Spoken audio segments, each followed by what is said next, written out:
अस्सलाम वालेकुम students. Operating system की वीडियो लेक्चर सीरीज के सिलसिले में आज हम जिस टॉपिक के ऊपर बात करने के लिए जा रहे हैं वो है स्केड्यूलर और डिफरेंट टाइप्स ऑफ क्यूज। तो स्टूडेंट्स, जब भी कोई प्रोसेस जो है वो किसी सिस्टम में एग्जीक्यूट होने के लिए आता है, यानी कि जब सीपीयू को कोई भी प्रोसेस जो है वो असाइन किया जाता है, तो इस सारे अमल में वो डिफरेंट क्यूज में से, डिफरेंट कतारों में से गुजरता हुआ जो है वो वहां तक पहुंचता है जब जहां पे आगे उसकी टर्न आती है एग्जीक्यूट होने के लिए। यानी जहां पे सीपीयू उसे फाइनली उठा लेता है कि बिल लो अब तुम्हें एग्जीक्यूट किया जाना है, तो यहां तक पहुंचते पहुंचते डिफरेंट क्यूज में से वो प्रोसेस गुजरता है। वो क्यूज कौन कौन सी हैं, जिसमें हमारे पास सबसे पहले जॉब क्यू है, उसके बाद हमारे पास वेटिंग क्यू है, उसके बाद हमारे पास रेडी क्यू है। तो रेडी क्यू ऐसी क्यू है जहां पे जो है वो सीपीयू उठा लेता है प्रोसेस को एग्जीक्यूट करने के लिए। तो ये बिल्कुल स्टूडेंट्स ऐसे ही है जैसे फॉर एग्जांपल अगर हम किसी जगह पे अपना कोई काम करवाने के लिए जाएं, किसी ऑफिस में जाएं, तो वहां पे सबसे पहले हमें किस क्यू में लगना पड़ता है? हमें टोकन वाली कतार में लगना पड़ता है, जहां पे हमें सबसे पहले टोकन लेना पड़ता है और टोकन के साथ वो फॉर एग्जांपल हमें चालान फॉर्म दे देते हैं। अब दूसरी क्यू में हम वहां पे चालान फॉर्म को फिल करने के बाद दूसरी क्यू में लगते हैं जहां पे हमने अपने पैसे जमा करवाने हैं उस काम को करवाने के लिए। इसके बाद हमें फॉर एग्जांपल वहां पे हमने पैसे जमा करवाए और चालान पे उन्होंने हमें स्टैंप लगा के दे दी कि लो भाई अब तुम्हारी फी जो है, जो उस काम के लिए जो भी उसकी फी है वो पे हो चुकी है। अब आप फाइनली उस कतार में जाके लगते हैं जिस कतार में आपको वो काम आपका होना है। तो वहां पे जाके आप चालान देते हैं और आपको वो जो आपका जो भी काम होता है वो आपका वहां पे परफॉर्म हो जाता है। तो बिल्कुल ऐसे ही जो हमारा प्रोसेस है वो भी डिफरेंट क्यूज में से होता हुआ जो है वो सीपीयू तक पहुंचता है जहां पे उसे एग्जीक्यूट किया जाता है। तो ये क्यूज कौन कौन सी हैं? तो सबसे पहले हम उन क्यूज के बारे में पढ़ेंगे, उसके बाद हम स्केड्यूलर और उसकी टाइप्स के बारे में पढ़ेंगे। तो चलिए आइए सबसे पहले हम क्यूज के बारे में पढ़ते हैं। क्यूज क्या होती हैं? जिस तरह से मैंने पहले बताया, a process is placed in different scheduling queues throughout its lifetime, यानी कि अपने लाइफ टाइम में जो प्रोसेस है वो डिफरेंट क्यूज में से गुजरता है। तो वो कौन कौन सी क्यूज है? फॉर एग्जांपल सबसे पहले हमारे पास कौन सी है? Job queue. This is the process entry point and job locates in secondary memory.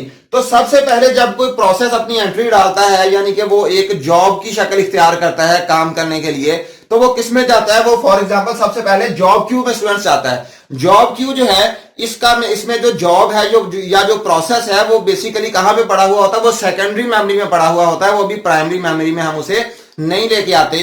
तो ऐसी क्यू को जिसमें प्रोसेस जो है उसने अभी एंट्री ही डाली होती है उसे क्या कहा जाता है? जॉब क्यू कहा जाता है, यानी कि उसने एक जॉब की शक्ल इख्तियार की है किसी काम ने। उसके बाद नेक्स्ट हमारे पास कौन सी है? रेडी क्यू है। Processes ready to be executed and placed in main memory. तो रेडी क्यू वो वाली क्यू है स्टूडेंट्स कि जिसके अंदर वो वाले प्रोसेस लाए जाते हैं जो बिल्कुल तैयार हैं, जिन्हें बिल्कुल किसी भी चीज की, किसी आयो की जरूरत नहीं है और वो फौरन ही वहां से पिक कर लिए जाएंगे एग्जीक्यूट करने के लिए। तो वो वाली कतार जो है, वो वाली क्यू जो है उसे क्या कहा जाता है? उसे रेडी क्यू कहा जाता है। इसके बाद नेक्स्ट हमारे पास कौन सी क्यू है? Waiting queue. वेटिंग क्यू जो है स्टूडेंट्स, फॉर एग्जांपल अगर हम रेडी क्यू में एग्जीक्यूट हो रहे थे तो वहां पे हमें किसी आयो की जरूरत पड़ गई है, तो हमें कहां पे भेजा जाता है? हमें वेटिंग क्यू में भेज दिया जाता है रेडी क्यू से, ताकि हमारी वो डिमांड जो है आयो वाली वो पूरी हो जाए। या फिर फॉर एग्जांपल हम रेडी क्यू में आने से पहले भी वेटिंग क्यू में जा सकते हैं, जहां पे हमने अभी अपनी प्रिपरेशन करनी है, जहां पे हमने एग्जीक्यूट होने के लिए अपने सारे के सारे जो क्रेडेंशियल्स हैं उन्हें पूरा करना है, तब भी हम कहां पे जा सकते हैं? वेटिंग क्यू में जा सकते हैं। इसके बाद स्टूडेंट्स, जिस तरह से ये मैंने यहां पे ग्राफिकल इसकी डिपिक्शन की है कि सबसे पहले जो जॉब है वो कहां पे आती है? वो जॉब क्यू के अंदर आती है। जॉब क्यू से वो कहां पे जा सकती है? वो रेडी क्यू में जा सकती है, रेडी क्यू में एग्जीक्यूट होने के लिए जा सकती है। इसके बाद ये रेडी क्यू वाली जो जॉब है ये जाएगी कहां पे? सीपीयू में एग्जीक्यूट होने के लिए। अगर तो फॉर एग्जांपल यहां पे वो एग्जीक्यूशन कंप्लीट हो जाती है तो वो आउट हो जाएगी, वरना वो कहां पे आ जाएगी? अगर फॉर एग्जांपल यहां पे वो एग्जीक्यूट हो रही थी तो डिफरेंट रीजंस हो सकती हैं। फॉर एग्जांपल अगर उसका क्वांटम यहां पे खत्म हो गया तो वो वापस कहां पे आ जाएगी? वापस रेडी क्यू में आ जाएगी। या ऐसे भी हो सकता है कि उसे आयो की जरूरत पड़ गई है तो उसे कहां पे भेज दिया गया है? उसे वेटिंग क्यू में भेज दिया गया है। अब ऐसे भी हो सकता है कि जॉब क्यू में ये आया और यहां से ही उसे कहां पे शिफ्ट कर दिया गया?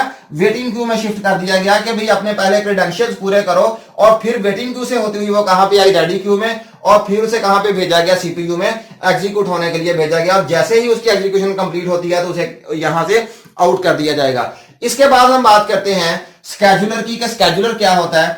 तो स्टूडेंट्स ये जो हमारे पास डिफरेंट क्यूज हैं, इन क्यूज में से वो वाला प्रोग्राम, वो वाला ऑपरेटिंग सिस्टम का वो वाला हिस्सा जो कि इन क्यूज में मैनुपुलेशन करता है, प्रोसेसेस की मैन्यूवरिंग करता है यहाँ पे प्रोसेसेस की, कि एक क्यू से दूसरी क्यू में उसे फेंका प्रोसेस को, दूसरी से तीसरी में, तीसरी से फिर पहली में, फॉर एग्जांपल लेट्स अज्यूम वो वाला हिस्सा जो ऑपरेटिंग सिस्टम का है उसे क्या कहा जाता है, उसे स्टूडेंट स्केड्यूलर कहा जाता है। वही ये काम परफॉर्म करता है। तो हमारे पास डिफरेंट किस्म के स्केड्यूलर्स हैं। फॉर एग्जांपल हम इसकी डेफिनेशन की बात करते हैं, हम the operating system selects different processes to be executed from these queues that has been discussed about. तो ये वाली जो क्यूज हैं इनमें जो है प्रोसेस जो है वो क्योंकि हरकत करता है, डिफरेंट जो है वो क्यूज में उसकी प्लेसमेंट होती है प्रोसेस की।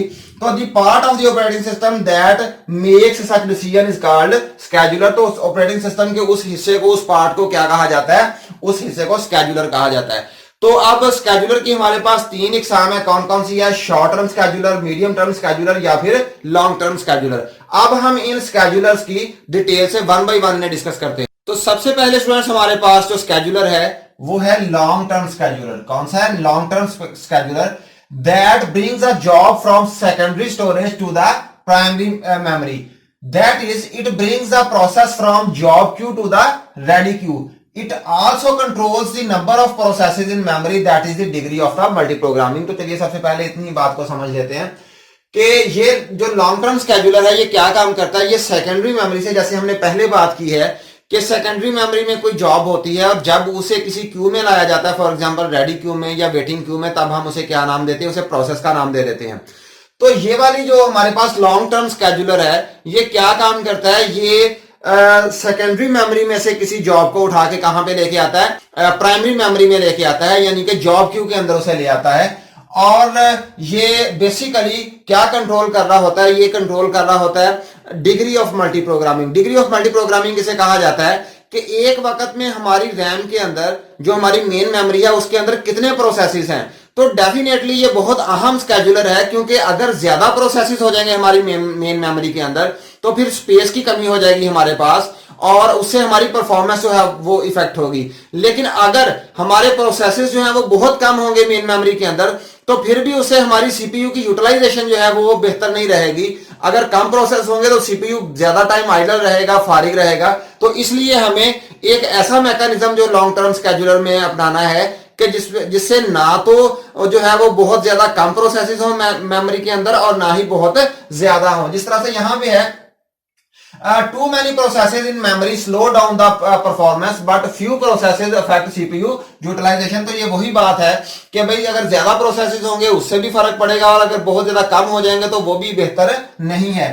तो long term scheduler invokes when a process leaves the system. तो जैसे ही कोई प्रोसेस जो है वो फारिग होता है, वो एग्जिट होता है सिस्टम से, तो लॉन्ग टर्म स्केड्यूलर जो है वो अमल में, वो उसी वक्त एक्शन में आता है और सेकेंडरी मेमोरी में से कोई नई जॉब ला के तो है मेन मेमोरी के अंदर रख देता है। तो ये बहुत ज्यादा फ्रीक्वेंटली जो है लॉन्ग टर्म स्केड्यूलर ये काम नहीं करता, ये इन्वोक नहीं होता, यानी कि कुछ टाइम लगता है इसे एक बार इन्वोक होने के बाद दोबारा इन्वोक होने के लिए। इसके बाद है short term scheduler. Short term scheduler जो है स्टूडेंट्स ये बहुत फ्रीक्वेंटली इन्वोक होता है। फ्रीक्वेंटली इन्वोक क्यों होता है कि इसने रेडी क्यू में से किसी प्रोसेस को उठा के किसे देना, सीपीयू को, ताकि वो उसे एग्जीक्यूट कर सके।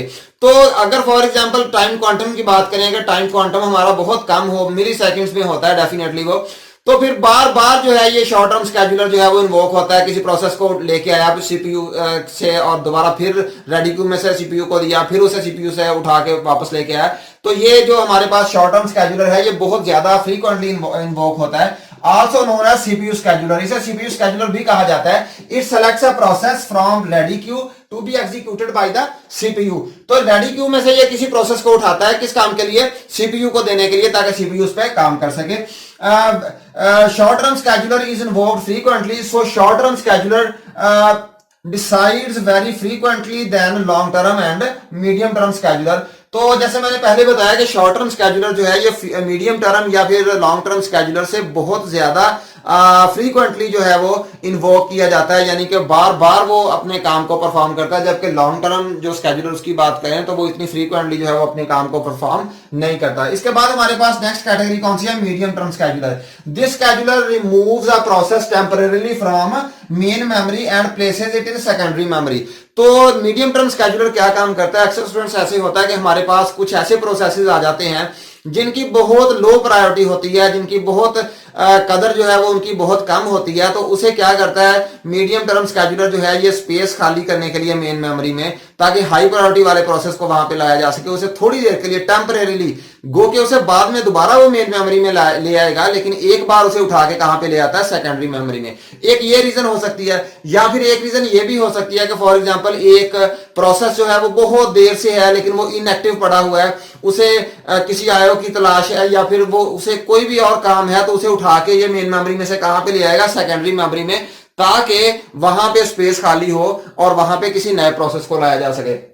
तो इसे हम एक दफा देखते हैं। This scheduler removes the process temporarily from main memory and places it in secondary memory, known as swapping in and swapping out, यानी कि मेन मेमोरी में से सेकेंडरी मेमोरी और सेकेंडरी मेमोरी में से वापस जो मेन मेमोरी में लाया जाता है उसे स्वैप इन या फिर स्वैप आउट कहा जाता है। Swapping can be done on different criteria, for example too large process. ऐसे भी हो सकता है कि वो ऐसा प्रोसेस हो जो बहुत ज्यादा बड़ा हो, तो डेफिनेटली लॉन्ग टर्म स्केड्यूलर जो है वो एक्शन में आता है और उसे उठा के मेन मेमोरी में से कहां पे ले आता है, वापस सेकेंडरी मेमोरी में ले आता है। या फिर लॉन्ग इनएक्टिव हो, वो बहुत देर से इनएक्टिव पड़ा हुआ हो, आइडल पड़ा हुआ हो प्रोसेस, या फिर लो प्रायोरिटी वाला प्रोसेस जिसकी हमने पहले बात की है। But processes are swapped in again when memory frees up. तो स्वैप आउट तो किया जाता है, यानी कि मेन मेमोरी में से सेकेंडरी मेमोरी में लाया जाता है, लेकिन उसके बाद फिर वापस उसे स्वैप इन कर दिया जाता है, यानी कि सेकेंडरी मेमोरी में से मेन मेमोरी में ले आया जाता है। तो स्टूडेंट्स, उम्मीद करता हूं कि आपने आज तमाम क्यूज को और जो हमारे पास स्केड्यूलर है उससे गौर से पढ़ा होगा और समझा होगा और अच्छी तरह से अंडरस्टैंड किया होगा। इंशाल्लाह नेक्स्ट लेक्चर में किसी और टॉपिक के साथ हाजिर होंगे, तब तक के लिए अल्लाह हाफिज।